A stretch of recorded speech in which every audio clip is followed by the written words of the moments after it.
बिस्मिल्लाहिर्रहमानिर्रहीम। बहुत से पैसे और दौलत की लालच ने मुझे कहीं का नहीं छोड़ा था। बैरून मुल्क की चकाचौंध ने मुझे हर सही गलत की पहचान भुला दी थी। मेरे माँ बाप के गलत फैसलों ने मुझे जिंदगी के बहुत से रंगों से रोशनास करवा दिया था। इसी सब में मुझसे ऐसे गुनाह सरजद होते चले गए कि मैं अब शायद माफ़ी और जिंदा रहने के लायक भी नहीं रही थी। मेरे बाप ने अपनी तरफ से मेरी जिंदगी संवारने के लिए बहुत अमीर लड़का पसंद किया था, जिसने मेरे घर वालों को बातों ही बातों में ऐसे ख्वाब दिखाए कि फिर उसके अलावा मेरे घर वाले और मैं कुछ और देख ही नहीं सके, और अंधाधुंध उसके उन ख्वाबों के पीछे भागते चले गए थे। मैं जब बहुत खुशी खुशी अपने शौहर के साथ रहने लगी थी तो बहुत जल्द मेरी खुशी का खात्मा हो गया था। मेरा शौहर मुझसे नाजायज बच्चे पैदा करवा के बे औलाद जोड़ों से बहुत से पैसे लेकर उनको बच्चा बेच देता था। लेकिन वक्त गुजरने के साथ मैं इस काम से थकने लगी थी और मुझे एक बहुत खतरनाक बीमारी लाहक हो गई।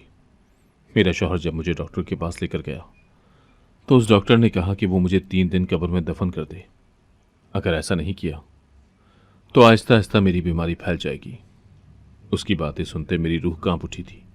मैंने अल्लाह से अपने गुनाहों की माफ़ी मांगना शुरू कर दी और कहने लगी कि मुझे जिंदा दफन मत करो। लेकिन किसी ने मेरी बात नहीं सुनी और मुझे जिंदा कब्र में दफन कर दिया। अभी मुझे दफन हुए कुछ ही देर हुई थी कि मेरे रोंगटे खड़े हो गए, जब उसी वक्त मेरे ऊपर कोई दो हम 6 बहनें थी और हमारा एक ही भाई था जो मेरी 4 बहनों से छोटा और हम छोटी 2 बहनों से बड़ा था। मेरे अब्बू कराची में रहते थे और वहीं काम करते थे। हर महीने के महीने वो कुछ रकम भेज देते थे जिससे हमारा कुछ गुजारा हो जाता था। हर महीने का आखिर हमारा बड़ा मुश्किल से कटता था क्योंकि अब्बू अकेले ही कमाने वाले थे और हम खाने वाले ज़्यादा थे। कुछ अब्बू के परदेश में रहने की वजह से हम बगैर सोचे समझे खर्च कर देते थे। यही वजह थी कि हमें हमेशा तंगदस्ती का सामना रहता था और महीने के आखिर में तो परचून की दुकान पर लिखा हमारे नाम का कर्जा बढ़ने लगता था। लेकिन कभी अम्मी ने इस बारे में कोई फिक्र नहीं की थी क्योंकि सबको पता था कि महीने के आखिर में पैसे आ ही जाने हैं। जब कभी कभार अब्बू घर का चक्कर लगाते तो घर के हालात देखते। बहुत ज़्यादा लड़ते झगड़ते थे, लेकिन किसी के कान पर जूं तक नहीं रेंगती थी कि सबको पता होता था कि उन्होंने जल्द ही वापस चले जाना है। और वाकई फिर वो कुछ दिन घर में आराम करने के इरादे से आते थे, लेकिन यहाँ सुकून ना मिलने पर जल्द ही वापस लौट जाते थे। मेरी बड़ी बहनें खुद ही अपने लिए लड़के तलाश कर रही थी। हमारे इर्द गिर्द जो रिश्तेदार रहते थे वो इतनी बातें सुनाते, लेकिन उन पर कोई असर नहीं होता था। इस सब से तंग आते अब्बू ने आनन फानन मेरी बड़ी 2 बहनों की शादी बगैर कुछ सोचे समझे रिश्तेदारों में ही करवा दी थी, और इस जल्दी का नतीजा जल्द ही हमारे सामने आ गया था। जब मेरी एक बहन शादी के कुछ माह बाद ही तलाक लिए वापस घर आ बैठी थी, परेशानियां थी कि कम होने के बजाय बढ़ती जा रही थी।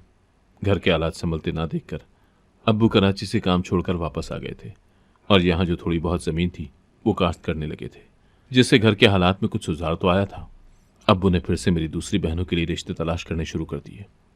साथ ही वो मेरी तलाक याफ्ता बहन का रिश्ता भी देख रहे थे। किस्मत अच्छी थी कि मेरी उस बहन का रिश्ता भी एक अच्छी जगह हो गया और अब्बू फिर एक बार मेरी 3 बहनों के फर्ज से सुबुकदोश हो गए। मेरी सब बहनें कुछ ज़्यादा अच्छे से तो नहीं, लेकिन फिर भी अपने अपने घरों में रहने लगी थी, जिससे अब्बू अब काफ़ी मुतमईन हो गए थे। अब मेरे भाई की शादी की बारी थी। था तो वो हमारा इकलौता भाई, लेकिन हमने कभी उससे ज़्यादा प्यार मोहब्बत नहीं जताया था। मगर फिर कुछ ऐसा हुआ कि अब्बू ने भाई से पहले हम दोनों बहनों को ब्याह दिया, क्योंकि मेरी बड़ी बहन हमारे लिए रिश्ते ले आई थी। कुछ वक्त गुजरा तो मेरी बड़ी बहन 2 ऐसे मर्दों के रिश्ते हम दोनों छोटी बहनों के लिए लाई जो अपनी पहली बीवियों को तलाक दे चुके थे। मगर इसके बावजूद पता नहीं मेरी उस बहन और उनके शौहर ने अब्बू को कैसे कायल कर लिया, और उन्होंने रिश्तेदारों के समझाने के बावजूद हमारी शादियां उनके साथ कर दी। कुछ वक्त के बाद अब्बू ने फिर अपनी मनमानी करते अपनी पसंद से भाई के लिए लड़की पसंद की और उसकी शादी कर दी। मेरा भाई बहुत खूबसूरत था, लेकिन वो लड़की बहुत आम सी थी। मगर इसके बावजूद भाई की उसके साथ बन गई थी। वो दोनों हंसी खुशी रहने लगे तो अब्बू को उसकी बीवी से मसला होने लगा, जिसकी वजह से अब्बू ने भाई से कहा कि इसे छोड़ दो। लेकिन भाई ने उनकी बात नहीं मानी और अपनी बीवी को लेकर अलग हो गया। अब्बू ने गुस्से में अपना घर बेचा और भाई को कोई हिस्सा दिए बगैर हमारी बड़ी बहन के साथ जाकर रहने लगे, और उसके साथ ही हम छोटी 2 बहनों की शादीशुदा जिंदगी आहिस्ता आहिस्ता मुतासिर होने लगी, क्योंकि हमारे शौहरों को अब्बू का अपना घर छोड़कर इस तरह बेटी के घर आकर रहना पसंद नहीं आया था। हम दोनों बहनें एक ही घर में ब्याही थी और हमारा घर बड़ी बहन के घर के साथ ही था।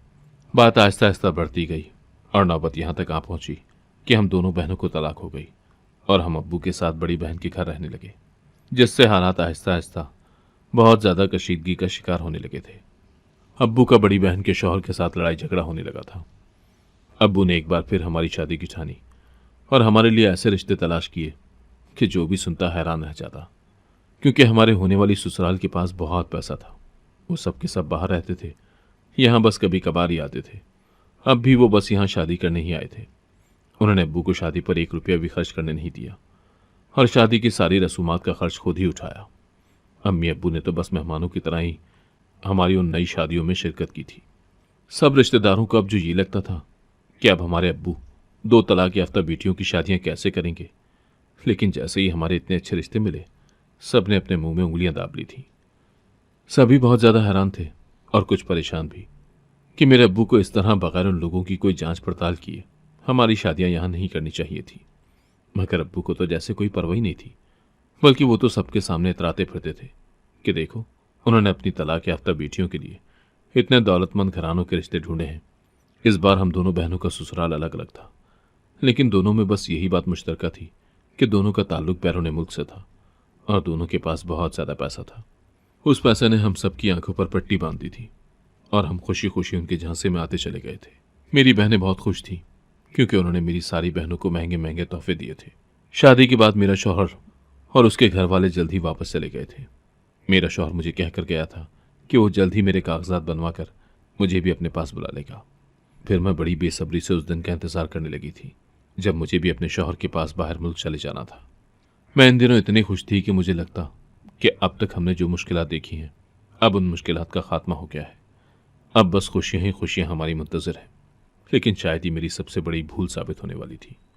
और अभी तो जैसे मैंने अभी तक जिंदगी में दुखों और मुश्किलात की बस जरा सी झलक देखी थी, उन्हें मुजस्सिम अब सामने देखने वाली थी, जिससे मेरे रोंगटे खड़े हो जाने थे।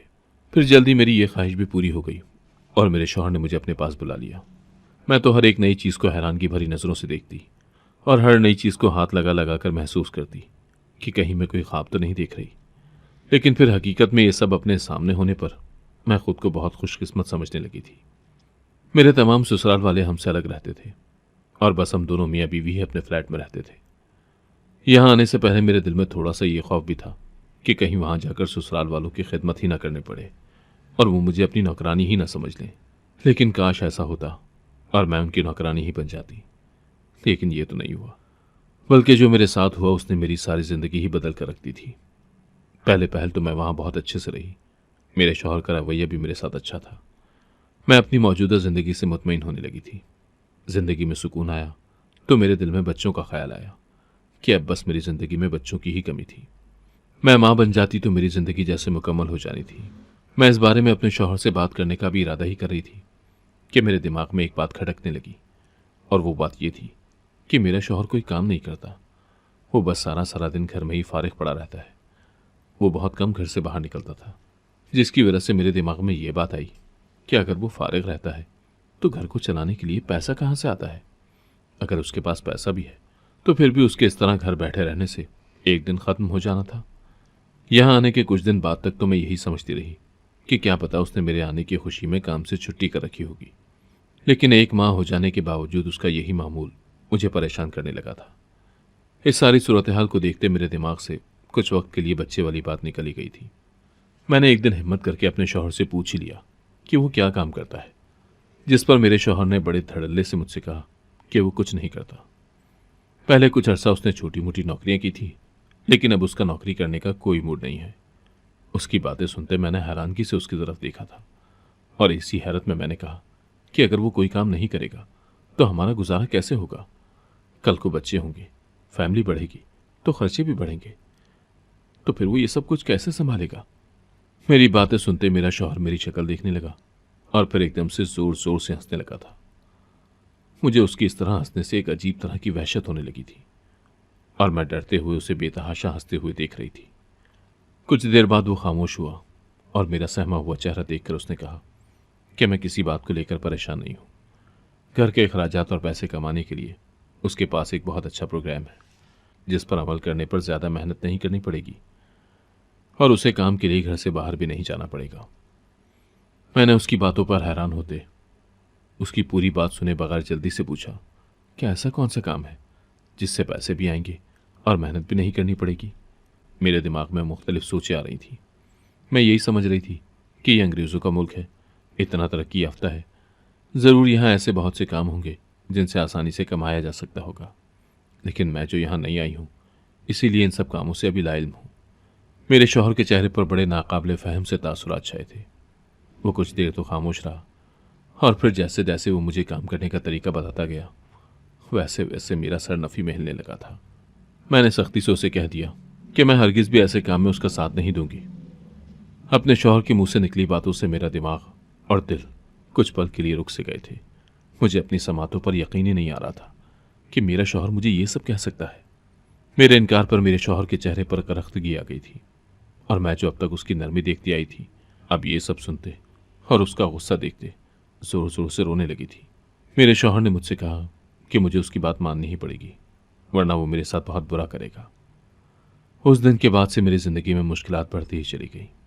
मैंने हर तरीके से अपने शौहर की मिन्नत समाजत करके देख ली कि वो जो काम करने को कह रहा है वो मैं कभी नहीं करूंगी। जिस पर मेरे शौहर ने धमकी दी कि अगर मैंने उसका साथ नहीं दिया तो वो मुझे किसी भी झूठे केस में पुलिस के हवाले कर देगा, और यहां से मैं मरकर भी वापस नहीं आ सकती। मैंने अपने शौहर से कहा कि अगर उसने मेरे साथ ज़बरदस्ती की तो मैं यहां से वापस अपने मुल्क चली जाऊंगी। तो उसने कहा कि वापस जाने के लिए वीज़े और पासपोर्ट की ज़रूरत होती है, और पासपोर्ट मेरे शौहर के पास था। मेरी हर बात के जवाब में उसके पास मेरे लिए बस धमकियां ही थी। उसने साथ में यह भी कहा कि अगर मैंने ज़्यादा चूंचना की तो वो ये बहाना करके भी मुझे यहाँ की पुलिस के हवाले कर सकता है कि मैं गैर कानूनी तौर से इस मुल्क में आई हूँ, जिसकी इस मुल्क में बहुत सख्त सज़ा दी जाती है। अपने पास कोई चारा ना देखते मैंने ज़िंदगी का एक कड़वा घूंट भर लिया, और जो जो मेरा शौहर मुझसे कहता मैं करती चली गई, जिससे मेरी ज़िंदगी इतनी बदबूदार हो गई थी कि मुझे खुद से ही नफरत होने लगती थी। मैं यहाँ लाचार व बेबस थी, यहाँ के रहन सहन और उसूल व क़वानीन से बिल्कुल अनजान थी, जिसका फ़ायदा उठाते मेरा शौहर मेरे ज़रिए से पैसा कमाने लगा था। मेरे शौहर ने मुझसे मेरा फ़ोन भी छीन लिया था, जिससे मेरा अपनी बहनों और अम्मी से रब्ता बिल्कुल ख़त्म हो गया था। वो हर रोज़ घर में किसी नए मर्द को ले आता, जिससे वो अच्छी खासी रकम लेकर मुझे उसके साथ रहने पर मजबूर करता, और मैं मरते हुए उसकी बात मान लेती। पहले मुझे मुश्किल हुआ, और फिर मैंने जैसे ज़िंदगी से समझौता कर लिया। लेकिन इसी दौरान जब मुझे पता चला कि मैं माँ बनने वाली हूँ, तो मैंने अपने शौहर के पास आकर कहा कि हम ये बच्चा ज़ाया करवा देते हैं, क्योंकि ये एक नाजायज़ बच्चा था। इसके अलावा मेरा ख्याल था कि मेरा शौहर लाजमी मेरी ये बात मान लेगा, क्योंकि इस बच्चे की वजह से उसके काम में रुकावट आ सकती थी। लेकिन मेरी हैरत की इंतहा न रही जब उसने मुझसे कहा कि वो ऐसा कुछ नहीं करेगा, बल्कि उसने ये बच्चा मुझे पैदा करने को कहा, जिससे मुझे अपने शौहर से और ज़्यादा नफरत महसूस होने लगी थी, क्योंकि मैं ये नाजायज़ बच्चा पैदा नहीं करना चाहती थी। बेशक मुझे बच्चे की ख्वाहिश थी, लेकिन इस तरह बुरे काम के नतीजे में मिलने वाले बच्चे से मुझे कोई लगाव नहीं था। इसीलिए मैं चाहती थी कि ये बच्चा ना रहे, लेकिन पहले हर बात की तरह मेरी इस बात को भी मेरे शौहर ने मानना ज़रूरी नहीं समझा था। मैं जैसे अपने शौहर के हाथों कठपुतली बनकर रह गई थी। वो जैसा चाह रहा था वैसे मुझसे काम ले रहा था। आहिस्ता आहिस्ता वक्त गुजरता गया, तो जब मेरी डिलीवरी का वक्त आया तो जैसे मेरे अंदर ममता जाग उठी, और कुछ भी सोचे समझे बगैर बस ये सोचकर अपने बच्चे से प्यार करने लगी कि जो भी है मैंने इस बच्चे को 9 माह अपने पेट में रखा है, जिससे कुदरती तौर पर मुझे उनसियत महसूस होने लगी थी।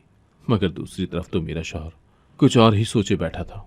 उसने जैसे सोच लिया था कि ज़िंदगी में कभी मुझे खुश रहने नहीं देगा, या फिर हमारा लालच ही हमें ले डूबा था। उसने पहले 9 माह अपने इरादों की मुझे भिनक भी नहीं लगने दी थी, लेकिन बच्चा पैदा होते ही जैसे ही मैंने उसे अपनी गोद में लिया तो मेरे शौहर ने जैसे मेरे सर पर धमाका किया था। उसने कहा कि ये बच्चा हमारे पास नहीं रहेगा, बल्कि वो बहुत पहले से इस बच्चे के बदले किसी ऐसी फैमिली से पैसे ले चुका है जिनकी औलाद नहीं है। अब ये बच्चा वो उन्हें बेच देगा। उसकी बात सुनकर मेरा दिल चाहा कि मैं उसका मुंह नोच लूं, लेकिन मैं चाहकर भी ऐसा नहीं कर पाई थी, और उसके आगे अपने हाथ जोड़ते बिलखने लगी और कहा कि इस बच्चे को पैसों के बदले ना बेचे। मगर वो नहीं माना, जिस पर मैंने उससे कहा कि उसे पैसे ही चाहिए तो मैं उसके लिए जो काम पहले करती थी वो करके ही जितना मांगेगा उतने पैसे दे दूंगी। जिस पर वो इतराते हुए मुस्कुराया और कहा कि वो काम तो वैसे भी मुझे करना ही पड़ेगा, मगर ये बच्चा भी मेरे पास नहीं रह सकता। और वो जालिम मेरा बच्चा मुझसे खींच कर ले गया। मैं पीछे फूट फूट कर रोती रह गई, लेकिन कोई मुझे तसल्ली देने वाला नहीं था। जिंदगी एक बार फिर पहले जैसे मामूल पर आ गई थी, और उसके बाद तो जैसे ये सिलसिला चल पड़ा था मैंने फिर कई नाजायज बच्चों को जन्म दिया, जिसे मेरा शौहर महंगे दामों बे औलाद जोड़ों को बेच देता था, और मैं इतने बच्चे पैदा करने के बावजूद मां कहलाने से महरूम थी। वक्त गुजरने के साथ साथ मेरे सब्र का पैमाना लबरेज होने लगा था। अब इस सब कामों से मेरी जान मुश्किल में पड़ गई थी। मैंने एक बार फिर अपने शौहर से ये सब काम छोड़ने और खुद को इस दलदल से निकालने को कहा, लेकिन वो नहीं माना। मगर फिर कुछ ऐसा हो गया कि ना चाहते हुए भी उसे ये सब काम छोड़ने पड़े थे, जिस पर मैंने कुछ सुख का सांस लिया था। लेकिन इस सबसे मेरे शौहर आने वाले वक्त के बारे में सोचता पागल होने लगा था, क्योंकि मुस्तकबिल में उसे मेरे जरिए से मिलने वाले पैसे बंद होने वाले थे। इस सूरत हाल से घबराते मेरे शौहर ने हाथ पांव चलाने शुरू कर दिए थे। वो एकदम से बहुत ज़्यादा बौखला सा गया था। दरअसल मेरे काम की वजह से मुझे एक बहुत बड़ी बीमारी लग गई थी, जिसकी वजह से मुझे वो काम छोड़ना पड़ा था। मेरा शौहर जल्द अज जल्द मुझे एक डॉक्टर के पास लेकर गया था, तो डॉक्टर ने कहा कि ये एक बहुत बुरी बीमारी है, जो एक से दूसरे को बहुत जल्द लग जाती है। इससे मेरी जान को खतरा है। डॉक्टर की बात सुनकर मेरे शौहर ने उससे जल्दी से पूछा कि इस बीमारी का हल और इलाज बताओ, ताकि मैं जल्दी ठीक हो सकूं। डॉक्टर मेरे शौहर की परेशानी देखकर यह समझा कि शायद मेरा शौहर मुझसे प्यार करता है, लेकिन उसे नहीं पता था कि मेरा शौहर मुझसे नहीं, बल्कि मेरे जरिए मिलने वाले पैसे से मोहब्बत करता है। एक तो इस बीमारी की वजह से उसके पैसे कमाने का जरिया खत्म हो जाने वाला था, और दूसरा उसे यह डर भी था कि कहीं मुझसे उसे ही यह खतरनाक बीमारी न लग जाए। डॉक्टर ने कहा कि चूंकि इस बीमारी को फैलने का बहुत ज़्यादा खतरा है, तो मेरा शौहर मुझे 3 दिनों के लिए एक कब्र में जिंदा दफन कर दे, जिससे एक तो मेरी बीमारी फैलेगी भी नहीं और मैं इस तरह ठीक भी हो जाऊंगी। डॉक्टर की बात सुनते ही मेरी जान निकल गई। मैं जो इस बीमारी से थोड़ा सुकून में थी कि इसकी वजह से बुरे कामों से मुझे निजात मिल गई है, अब उसका ऐसा तरीका इलाज सुनकर मेरे रोंगटे खड़े होने लगे थे। मैंने सबकी बहुत ज़्यादा मिन्नतें की कि मुझे इस तरह जिंदा कब्र में दफन न करें, लेकिन किसी ने मेरी बात नहीं सुनी। अब तो मेरे शौहर ने अपने घर वालों को भी अपने साथ शामिल कर लिया था, और उसने सबके साथ मिलकर मुझे जिंदा कब्र में दफन कर दिया। मेरे शौहर ने मुझसे कहा कि इस सब में मेरा ही फायदा है, क्योंकि अगर मैं कब्र में दफन नहीं होंगी तो इस बीमारी की वजह से वैसे ही मर जाऊंगी, और वैसे भी बस 3 दिनों की बात है। अगर मैंने हिम्मत से ये 3 दिन काट लिए तो मैं इस बीमारी से छुटकारा हासिल कर सकती हूँ। मेरे शौहर के लिए जैसे ये सब बहुत आसान था, लेकिन मेरी जान तो ये सब सोचते वैसे ही निकली जा रही थी। मुझे लगा मेरा आखिरी वक्त आ गया है। मैंने रो रो कर अल्लाह से अपने गुनाहों की माफ़ी मांगना शुरू कर दी थी। मेरे शौहर ने मुझे दफन करने के लिए जगह की कोई खास जांच पड़ताल नहीं की थी, बल्कि लापरवाही से एक जगह देखते, वहां खुदाई करते, मुझे वहां डालकर ऊपर से मट्टी डाल दी थी। मैं बेबस और लाचार पड़ी जैसे अपनी सांसें रुकने का इंतजार कर रही थी। मुझे जैसे यकीन था कि अब यही इसी कब्र में मर जाऊंगी और किसी को मेरा ख्याल तक नहीं आएगा। लेकिन अभी कुछ देर ही हुई थी कि मेरे ऊपर कुछ आकर गिरा, तो मैंने अपनी पूरी कुव्वत से चीखना चिल्लाना शुरू कर दिया था। मेरे शौहर ने मुझे एक वीराने में दफन किया था, ताकि मैं चीख चिल्लाकर किसी को अपनी मदद के लिए न बुला सकूं। लेकिन शायद उस वक्त मेरी किस्मत अच्छी चल रही थी कि किसी ने मेरी आवाज़ सुन ली, जिस पर उस शख्स ने जल्दी से अपने साथ कुछ और लोगों को शामिल किया और मुझे उस कब्र से निकाल दिया। मैं इतना ज़्यादा डरी हुई थी कि अपने होशो आवाज़ खो बैठी थी, जिसकी वजह से वो मुझे अस्पताल ले आए थे। मैं जो अब तक अपने शौहर के सहारे इस शहर में रह रही थी, और उसने मुझे बिल्कुल ही पागल समझते हुए डरा कर रखा हुआ था, अब जब होश में आई तो उन लोगों ने मुझसे पूछा कि मैं यहाँ तक कैसे पहुंची और इस तरह जिंदा मुझे कब्र में किसने दफन किया था। तो मैंने उन लोगों को बड़ी मुश्किल से अपनी बात समझाई थी, क्योंकि मैं इतना पढ़ी लिखी नहीं थी और अंग्रेजी से तो बिल्कुल ही नाबल्द थी, और इस बात का फायदा मेरा शौहर उठाता रहा था। लेकिन इतना अरसा इस मुल्क में गुजारते मैं कुछ कुछ सीख ही गई थी, और वही मेरा सीखना आज मेरे काम आ गया था। उन लोगों ने मेरी बहुत ज़्यादा मदद की और मुझे एक अस्पताल में दाखिल करवा दिया। यहाँ पर मेरा इलाज होने लगा था, मगर मैं काफ़ी अरसा बहुत खौफजदा रही थी, और उस दिन कब्र में मेरे ऊपर शायद कोई वहाँ मौजूद बिच्छू गिरे थे, मगर मैं उनके डंक मारने से महफूज रह गई थी। शायद मुझे अभी कुछ और जीना था। इस सारे वाक़े से मेरी ज़िंदगी बदल कर रह गई थी। मैं अपने शौहर के शिकंजे से बाहर आई तो बहुत सी बातें मुझे समझ में आने लगी थी, और मैंने अपने शौहर को अपने साथ ज़बरदस्ती करने के जुर्म में पुलिस के हवाले कर दिया था। वो जिस बातों की धमकियाँ मुझे देता था, मैंने वही बात उसे लौटा दी थी। उसके बाद जल्द सेहतयाब होते ही मैंने पुलिस के ज़रिए ही अपने शौहर से अपना पासपोर्ट हासिल किया था, और जैसे तैसे करके पाकिस्तान वापस आ गई थी। जब मैं अपने माँ बाप तक पहुंची तो मेरी हालत देखकर वो सकते में आ गए, और इतने अरसे बाद मुझे यूं जिंदा सलामत देखकर हैरान होने के साथ साथ खुश भी हो गए थे। अपनों के पास आकर मैंने एक नए सिरे से ज़िंदगी शुरू की थी, और मेरी ज़िंदगी सब वालिदैन के लिए एक सबक थी। मगर दूसरी तरफ मेरी बहन, जिसकी मेरे साथ शादी हुई थी, वो अभी पाकिस्तान में ही थी, जबकि मैं बैरून मुल्क अपने शौहर के पास चली गई थी। उसने भी मेरे जाने के थोड़े दिनों बाद तक चले जाना था, लेकिन जब एकदम से मेरा उनसे राब्ता खत्म हो गया तो मेरी बहन और मेरे माँ बाप बहुत डर गए थे। तब मेरी बहन ने अपने शौहर के सामने शर्त रखी कि अगर वो पाकिस्तान में उसे रखेगा तो ठीक है, नहीं तो उसे तलाक दे दे। जिस पर उसके शौहर ने उसे तलाक दे दी थी और उसके बाद वो वापस अम्मी अब्बू के पास आते, कुछ कोशिशों से एक फैक्ट्री में काम करते, अपना और किसी हद तक अम्मी अब्बू का भी खर्चा उठाने लगी थी। उसके बाद पाकिस्तान आते ही मैंने भी उसके साथ काम पर जाना शुरू कर दिया था और अपनी मर्जी से अपनी जिंदगी गुजारने लगी थी। अगर आपको आज की कहानी पसंद आई है तो वीडियो को जरूर लाइक कीजिएगा और अपने दोस्तों के साथ भी शेयर कीजिएगा। और हाँ, अगर आपने अभी तक हमारा चैनल सब्सक्राइब नहीं किया तो जरूर सब्सक्राइब करें। मिलते हैं कल एक नई और दिलचस्प कहानी के साथ। अल्लाह हाफिज।